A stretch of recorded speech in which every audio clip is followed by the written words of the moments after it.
Ulat niya lang yung result. Pero, hindi niya binigay yung talagang resulta ng ng biopsy. Ito. So, hindi siya lymphoma. Ito yung possible na tinitingnan nila na isa pang disease. Cat-Lehmann's disease.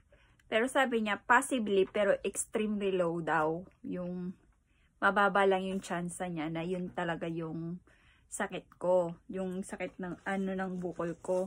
Pero tinignan ko naman siya sa Google kung ano ang ibig sabihin ng Cat-Lehmann's disease. Ito naman yung result niya. Cat-Lehmann. Ito. Bibihira lang daw to, kaya hindi masyadong rare lang siya.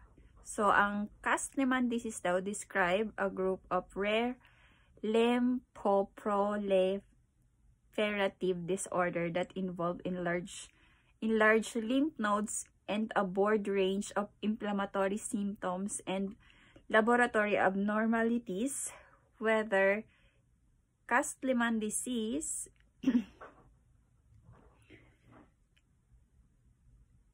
should be considered an autoimmune disease or cancer or infectious disease is currently unknown. So, meron yun yung tinitignan nila pero hindi naman daw yun possible. Napakababa daw ng possibility na yun yung meron doon sa aking bukol. So, sa all in all, over and over, wala namang gaanong malaking problema. So, okay naman na siya.